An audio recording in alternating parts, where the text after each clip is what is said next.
Hello everyone, in this video we will discuss about MS join video solution. Topic अपना चल रहा है isomerism. उसमें हम देख रहे हैं क्वेश्चन नंबर 71। इसमें क्या बताना है हमें? A naturally occurring substance has the constitution shown below, how many में हैव दिस कॉन्स्टिट्यूशन। इसका मतलब यहाँ पे क्या बताना है हमें? नंबर ऑफ स्टीरियो आइसोमेरिज्म, मतलब ये जो मॉलिक्यूल अपने पास गिवन है इसमें कितने स्टीरियो आइसोमेरिज्म बनेंगे वो हमें बताना है। ठीक है, तो स्टीरियो आइसोमेरिज्म के लिए हमें पहले क्या देखना पड़ेगा? सबसे पहले कायरल सेंटर देखने पड़ेंगे। तो जो अपने पास गिवन मॉलिक्यूल है वो क्या है? एक अनसिमेट्रिकल मॉलिक्यूल है, मतलब पूरा जो मॉलिक्यूल है वो सेम सिमिलर नहीं है, पूरा अनसिमेट्रिकल मॉलिक्यूल है। तो अनसिमेट्रिकल मॉलिक्यूल के लिए जो अपने पास स्टीरियो आइसोमर का जो फॉर्मूला होता है वो किसके इक्वल होता है? 2 की पावर n के इक्वल होता है। ठीक है, अगर स्टीरियो आइसोमर देखना है तो किसके इक्वल हो जाएगा? 2 की पावर n। n जहाँ पे क्या रहेगा?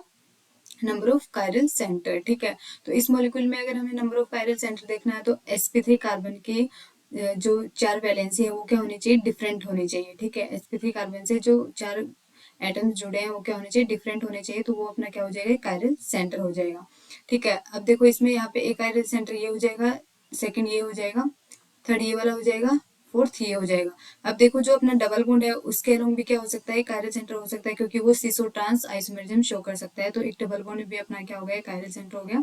और यहाँ पे ये वाला डबल बॉन्ड भी होगा, क्योंकि ये भी जीआई शो कर सकता है। ठीक है, इसका मतलब यहाँ पे अगर हम नंबर ऑफ कायरल सेंटर देखें, एन का वैल्यू कितना आ जाएगा? 1 2 3 4 5 और 6। तो यहाँ पे स्टीरियो आइसोमर किसके इक्वल हो जाएगा? 2 की पावर 6, जो किसके इक्वल हो जाएगा? 64। तो इसका जो करेक्ट ऑप्शन रहने वाला है वो क्या हो जाएगा? डी हो जाएगा। नेक्स्ट क्वेश्चन देखो, नेक्स्ट क्वेश्चन में हमें क्या बताना है? Absolute configuration. Absolute configuration means R S configuration बताना हमें। जो दो सेंटर अपने पास गिवन है उसमें से हमें आर और एस कॉन्फ़िगरेशन देखना है।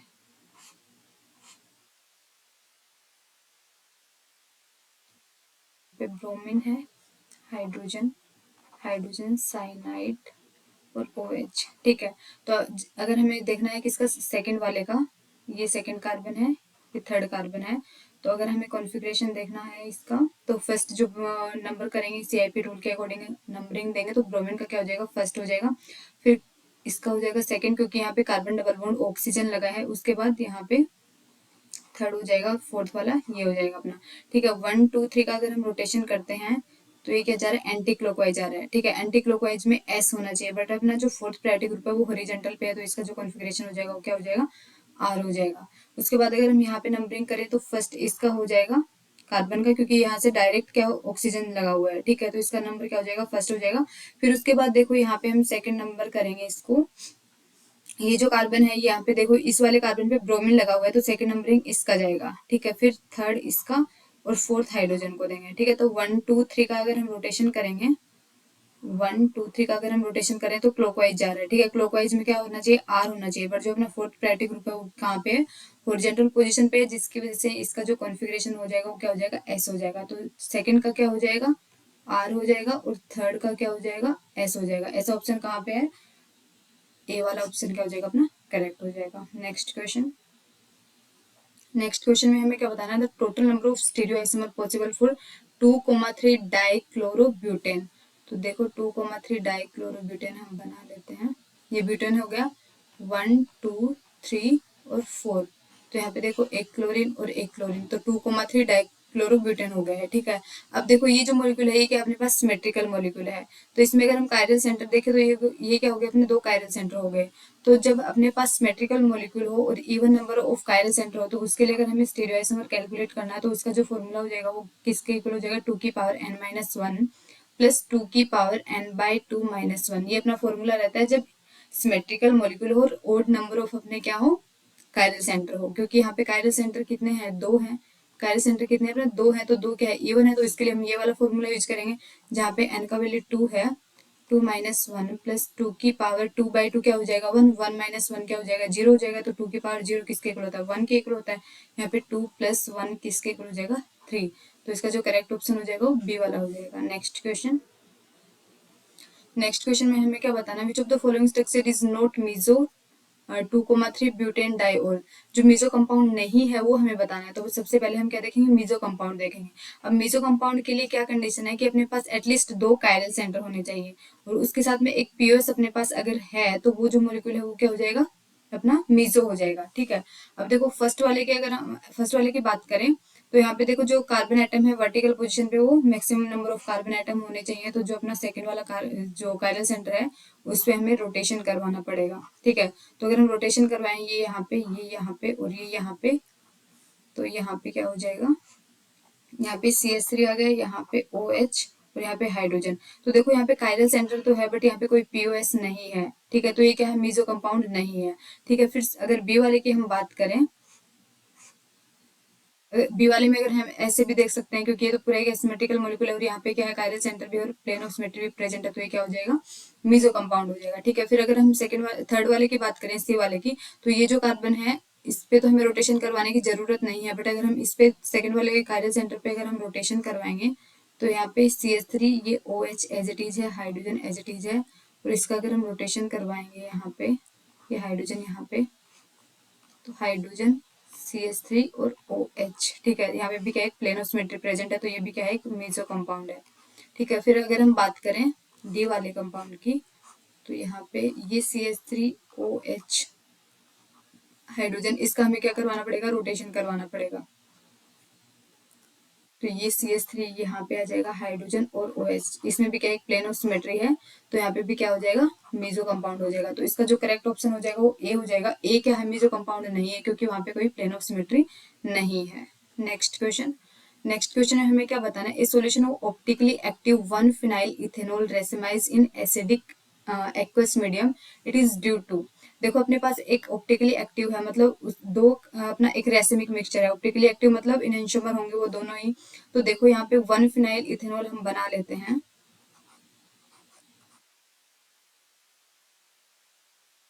CH3। ठीक है, देखो यहाँ पे एक हाइड्रोजन हो जाएगा क्योंकि यहाँ पे एक OH लगा हुआ है। ठीक है, तो ये क्या हो जाएगा, 1 और 2, तो 1,2 ये फिनाइल हो गया अपना, फिनाइल इथेनॉल हो गया। जब हम इसका रिएक्शन करवाएंगे एसिडिक मीडियम में, तो देखो यहाँ पे ऑक्सीजन है, ऑक्सीजन के पास क्या लोन पेयर है, लोन पेयर अपना ये क्या करेगा, हाइड्रोजन को देगा, तो यहाँ पे क्या बनेगा,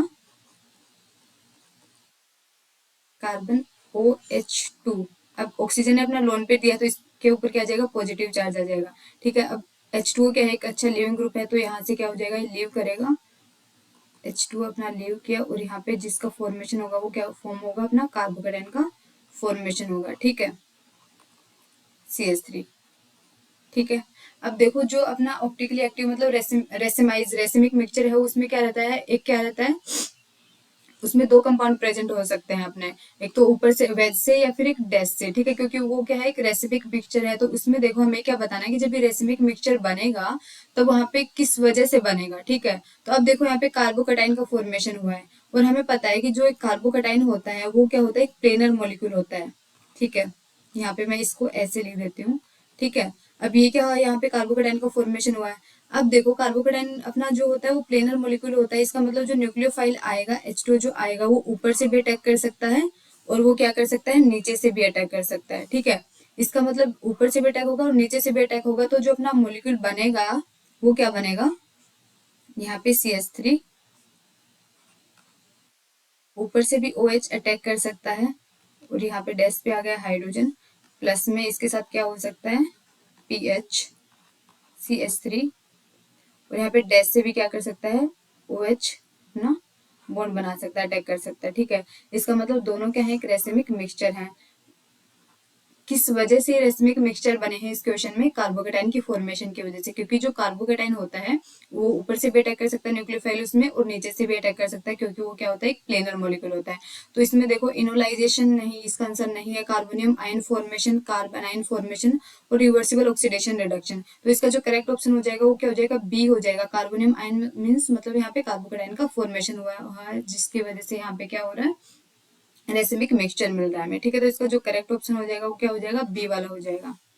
नेक्स्ट क्वेश्चन, नेक्स्ट क्वेश्चन में हमें क्या बताना है, the most stable conformation of ethylene glycol. Ethylene क्या, ग्लाइकोल क्या होता है, CH2OH, CH2OH। ठीक है, इसका हमें क्या बताना है, स्टेबल कन्फॉर्मर बताना है। तो इसका देखो अगर हम बनाते हैं, ये क्या हो गया, OH हो गया,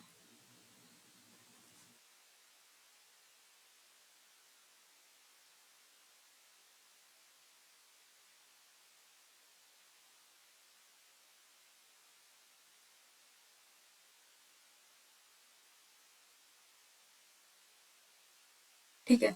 अब देखो वैसे तो अपना एंटी वाला क्या रहता है, ज्यादा स्टेबल रहता है, क्योंकि वहां पे ज्यादा रिपल्सन नहीं होता है, उस वजह से एंटी जो फॉर्म है वो ज्यादा स्टेबल रहता है।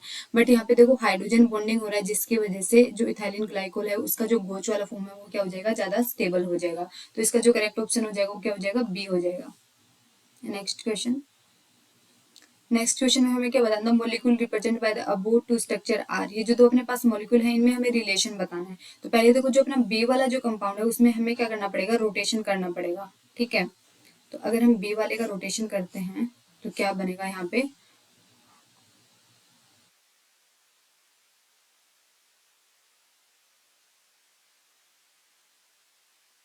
रोटेशन करेंगे तो यहाँ पे CH3 आएगा, यहाँ पे हाइड्रोजन और ये OH जाएगा। ठीक है। यहाँ पे C2H5 ब्रोमीन और हाइड्रोजन। ठीक है, इसका हमने रोटेशन कर लिया, क्योंकि maximum number of carbon atom है अपने को क्या होने चाहिए, वर्टिकल लाइन पे होने चाहिए। अब इसके बाद देखो, वैसे तो हम देखें तो ये दोनों क्या है, एक दूसरे की मिरर इमेज है, और मिरर इमेज भी क्या है, सुपर इम्पोजेबल मिरर इमेज होंगे जब हम रोटेशन करवाने के बाद में। जो फर्स्ट वाला कंपाउंड है ये अपना क्या है, यहाँ पे हम फिर से ड्रॉ कर लेते हैं इसको, हाइड्रोजन और ब्रोमीन। ठीक है, C2H5, ये दोनों क्या है, एक दूसरे के मिरर इमेज है। ठीक है, मिरर इमेज है, प्लस ये क्या है, सुपर इम्पोजेबल मिरर इमेज है, जिसकी वजह से ये दोनों क्या हो जाएंगे, आइडेंटिकल हो जाएंगे। ठीक है। अगर हम ऐसे नहीं देखें तो इनका अगर हम कॉन्फ़िगरेशन करते हैं तो कॉन्फ़िगरेशन अगर सेम आ रहा है तो दोनों क्या है, आइडेंटिकल मॉलिक्यूल है। ठीक है। अगर हम कॉन्फ़िगरेशन करें, इसका नंबरिंग क्या हो जाएगा, 1 हो जाएगा, इसका 2, 3 और 4। तो 1 2 3 का रोटेशन क्या हो रहा है, अपना क्लॉकवाइज हो रहा है, बट जो फोर्थ प्रायोरिटी ग्रुप है वो क्या है, हॉरिजॉन्टल पे, तो इसका जो कॉन्फ़िगरेशन होने वाला है S हो जाएगा। उसके बाद अगर हम नीचे वाले कार्बन का करें, 1 और 2 इसी कार्बन को जाएगा, 3 और 4। तो 1 2 3 का रोटेशन ये क्या हो रहा है, क्लॉकवाइज हो रहा है। ठीक है। बट क्लॉकवाइज में क्या होता है, आर होता है, बट जो अपना फोर्थ प्रायोरिटी ग्रुप है वो हॉरिजॉन्टल पे है, तो इसका जो कॉन्फ़िगरेशन है वो आर नहीं होके एस हो जाएगा। ठीक है। उसके बाद अगर हम देखें इस वाले का, इसका तो एस एस हो गया दोनों का। अगर हम यहाँ पे कॉन्फ़िगरेशन देखें, इसका ऑक्सीजन का फर्स्ट, इस वाले कार्बन का सेकेंड, यहाँ पे थर्ड और हाइड्रोजन को फोर्थ। तो 1 2 3 का रोटेशन क्या जा रहा है, क्लॉकवाइज जा रहा है, आर होना चाहिए। ठीक है। बट जो अपना फोर्थ प्रायोरिटी ग्रुप है वो हॉरिजॉन्टल पे है, तो इसका भी कॉन्फ़िगरेशन क्या हो जाएगा, एस हो जाएगा। उसके बाद अगर हम इसका करें, फर्स्ट सेकंड इसी कार्बन को जाएगा, थर्ड और फोर्थ। तो 1 2 3 का रोटेशन अगर हम देखें तो ये भी क्लॉकवाइज जा रहा है, क्लॉकवाइज जा रहा है, तो अपना आर होना चाहिए, बट जो फोर्थ प्रायोरिटी ग्रुप है हॉरिजॉन्टल पे, तो क्या हो जाएगा, एस हो जाएगा। अब दोनों का जो कॉन्फ़िगरेशन है वो क्या आ रहा है, सेम आ रहा है, इसका मतलब ये दोनों क्या है, आइडेंटिकल मॉलिक्यूल है। ठीक है। तो इसका जो करेक्ट ऑप्शन हो जाएगा वो क्या हो जाएगा, ए हो जाएगा। Next question.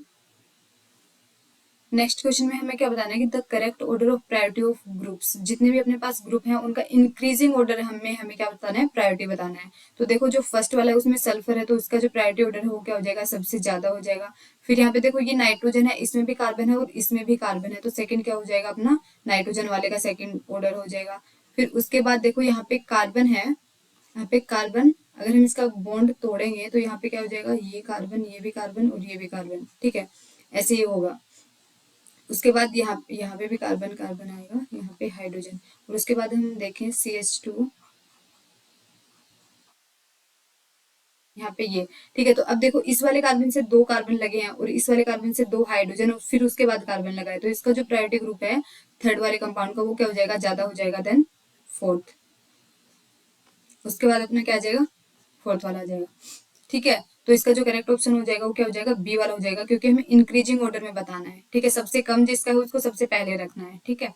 तो नेक्स्ट क्वेश्चन। नेक्स्ट क्वेश्चन में क्या बताना है, कॉन्फ़िगरेशन बताना है अपन को, किसका, 2 और 3 जो अपना कार्बन है उसका। तो अब देखो यहाँ पे हम ड्रॉ करते हैं अपना मॉलिक्यूल, CH3 हाइड्रोजन क्लोरीन, और ये भी क्लोरीन हाइड्रोजन, और यहाँ पे CH2 और CH3। ठीक है। अगर हम नंबरिंग करेंगे इसका 1 2 3 4 और 5। ठीक है, इस टाइप से हम इसका क्या करेंगे, नंबरिंग करेंगे। अब हमें इसका क्या बताना है, 2 और 3 जो कार्बन है, यहाँ पे क्या कायरल सेंटर है, तो कायरल सेंटर का हमें क्या बताना है, RS कॉन्फ़िगरेशन बताना है। तो अगर हम सेकंड वाले का देखें तो ये क्या हो गया, इसका फर्स्ट प्रायोरिटी ग्रुप हो गया, ये सेकंड हो गया, ये थर्ड हो गया और ये फोर्थ हो गया। ठीक है। तो 1 2 3 का रोटेशन देखो क्लॉकवाइज जा रहा है, क्लॉकवाइज में क्या होना चाहिए, आर होना चाहिए, बट जब अपना फोर्थ प्रायोरिटी ग्रुप है वो क्या है, हॉरिजॉन्टल पे, तो इसका जो कॉन्फ़िगरेशन रहेगा वो एस रहेगा। उसके बाद अगर हम थर्ड वाले का करें तो 1 और ये 2 रहेगा अपना, ये 3 रहेगा और ये 4 रहेगा हाइड्रोजन। तो देखो 1 2 3 का रोटेशन ये भी क्या जा रहा है, क्लॉकवाइज जा रहा है। क्लॉकवाइज में क्या होता है, आर होता है, बट जो अपना फोर्थ प्रायोरिटी ग्रुप है वो क्या है, हॉरिजॉन्टल पे है, तो आर नहीं होगा, क्या होगा, एस होगा। ठीक है, तो दोनों का जो कॉन्फ़िगरेशन है वो एस एस है, तो इसका जो करेक्ट ऑप्शन हो जाएगा वो क्या हो जाएगा, सी हो जाएगा। दोनों में क्या है, एस एस कॉन्फ़िगरेशन है।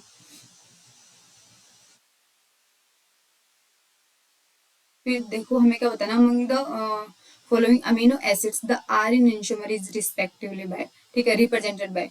अब देखो हमें जितने भी अपन को अमीनो एसिड दिए हैं, इसका आर एस कॉन्फ़िगरेशन निकालना होगा। जो भी हमें आर मिलेगा वो क्या हो जाएगा, अपने अपना करेक्ट ऑप्शन हो जाएगा। तो देखो अगर हम बी वाले का ऑप्शन का बात कर रहे हैं, तो यहाँ पे क्या है, COH NH2 हाइड्रोजन CH3। अब देखो इसका जो प्रायोरिटी ग्रुप है वो क्या हो जाएगा, नाइट्रोजन का क्या हो जाएगा, फर्स्ट हो जाएगा, क्योंकि इसका एटॉमिक नंबर ज्यादा होता है। देन सेकंड एसिड को, थर्ड मिथाइल ग्रुप को और फोर्थ हाइड्रोजन को। तो देखो 1 2 3 का रोटेशन अगर हम करेंगे तो क्या जा रहा है, एंटी क्लोकवाइज जा रहा है। एंटी क्लोकवाइज में एस होना चाहिए, बट जो अपना फोर्थ प्रायोरिटी ग्रुप है वो क्या है, हॉरिजॉन्टल पे, जिसकी वजह से एस नहीं होके क्या हो जाएगा, आर हो जाएगा। बाकी हम तीनों ऑप्शन का अगर हम कॉन्फ़िगरेशन निकालेंगे तो एस ही मिलेगा, तो इसका जो करेक्ट ऑप्शन हो जाएगा वो बी वाला हो जाएगा। ठीक है, thanks for watching my video, मिलते हैं नेक्स्ट वीडियो में।